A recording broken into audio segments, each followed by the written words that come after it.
Thought you were being clever? We have 7 times game developers knew exactly what we were going to do next. Love what you've done with the place. We all love to feel clever, don't we? And we often have moments where we feel like we've outsmarted a game, broken its fourth wall, or taken a sweet shortcut only to find the game devs were actually one step ahead of us all along. Play enough games and you'll eventually realize developers often prepare for all sorts of surprising and unexpected situations. These can be little things, like the perennial flushing toilet. Hit that like button if you've ever done this. To bigger moments that toy with our behavior and expectations as players. Our primitive monkey brains want the same things, and we can't help trying to push boundaries and break the rules. But it's almost more satisfying when the devs knew exactly what we try and do.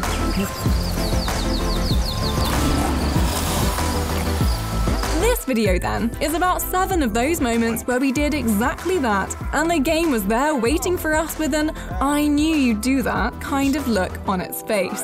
Before we get started, don't forget to subscribe to the channel for more videos just like this, and to hit the notification bell of awakening so you never miss another video. Matt wrote this bit.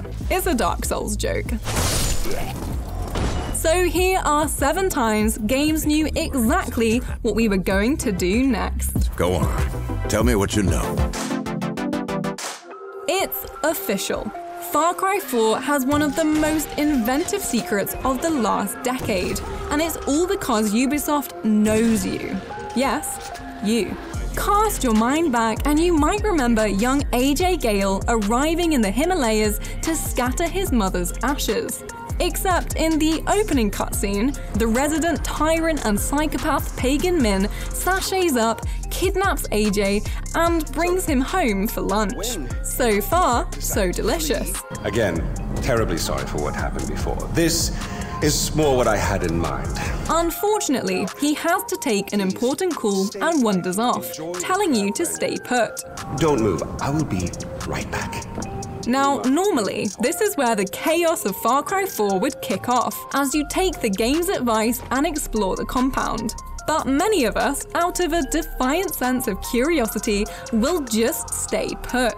I mean, who are you going to listen to? The developers?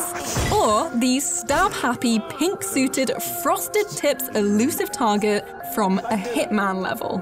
Those of us who choose the latter get to enjoy the view, admire the floor textures, and feel sorry for the tiny monkeys while we try to ignore all those tortured screams.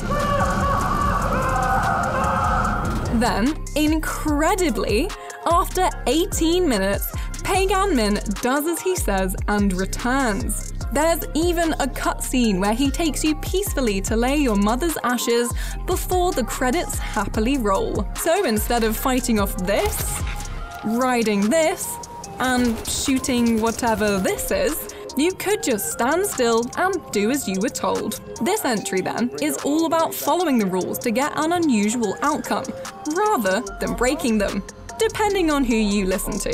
Jesus Christ, yes boy, the ashes aren't going to scatter themselves.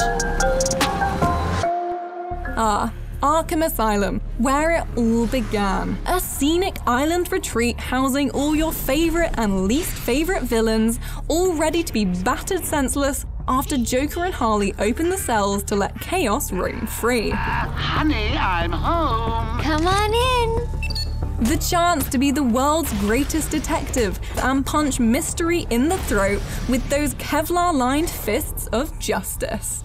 Seeing as it's been a decade since the first Arkham game came out, you've probably played it by now, so you know your way around and overrun Asylum quite well. Destroy that wall, yank that grate, crawl through that vent. There's a lot of vent crawling. And if you do decide to replay, retracing every swing from gargoyle to gargoyle, there are a few shortcuts you can take to speed things up. Take the library, for instance. Here, you'd usually head downstairs on Joker's instructions. But you're Batman, and Batman doesn't do what insane clowns tell him. Instead, if you head straight upstairs to cut the chandelier loose first, you'll open a shortcut to the room below, as well as a special scolding from Mr. J himself. Reading the last page first? Shame on you! What did we do to deserve Mark Hamill? Clearly, Rocksteady were ready for us to replay and skip through that section, knowing what we do on a second playthrough, which is actually the most Batman thing imaginable, when you think about it. There's no escape, Joker. Silly bat! I don't want to escape. I'm having way too much fun. I even have you here to keep a smile on my face.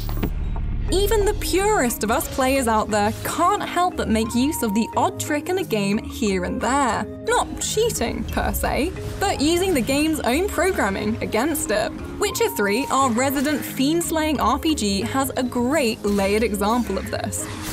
You see, selling a cowhide is a nice little earner. You can pick off a few Frisians on your way to slay whatever horrific monster is plaguing people next, and take back your spoils to the local merchant to get some gold. And to make things even easier, if you meditate after sending your prey to Cow Heaven in White Orchard, they'll respawn when you open your beautiful amber eyes again. Rinse and repeat, or kill, meditate and repeat in this case.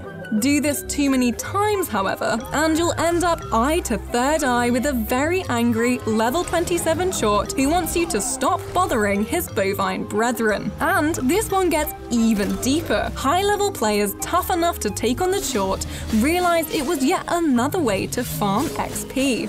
But the devs fixed that too. Now it only spawns once. Oh dear. Or cow. Dark Souls always makes sure that even your moments of fleeting happiness are stripped and turned into something dark and disagreeable.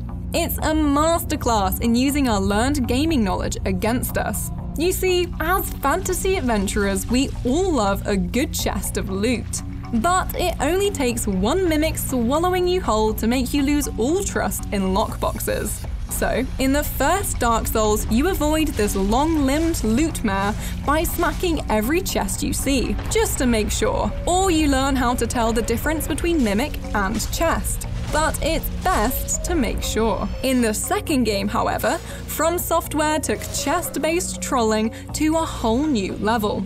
This time, hitting chests enough times breaks them, turning the valuable items inside into rubbish. Honestly, Miyazaki-san, haven't we suffered enough? This means you actually have to learn what differentiates Entity of Avarice from their less deadly, looty equivalents. Or you can wander in, sword held high, and just hope for the best instead.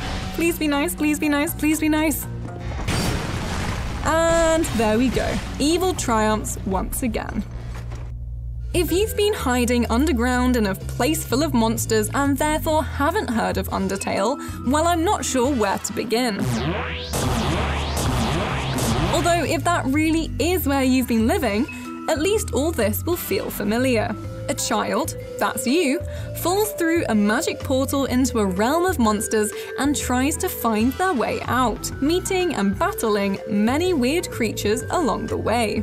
Undertale is renowned for the choices you make affecting how the story develops. Whether you decide to kill or spare a monster, for example, and even if you try to delete a save and start again. There's very little you do that Undertale won't remember. And on top of that, creator Toby Fox programs the game with at least 10 different endings.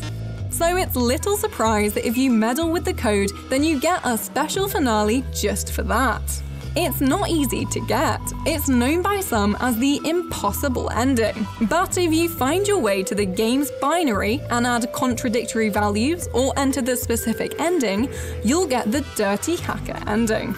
Instead of the usual start, after you enter the portal, Sans delivers an error message and the game ends. Toby clearly covered all bases when it comes to endings, so there's no way of tricking the game. So just nibble your spider donut and accept that whatever story you got, you got. Some of the entries on this list have been subtle moments that you would miss unless specifically triggering them. And Hideo Kojima is famous for filling his games with enticing secrets that only happen when you look for them. Arkham number 2 confirmed. Such as the end dying of old age if you mess with the clock while playing Metal Gear Solid 3. I found the end. He's dead. What the hell happened?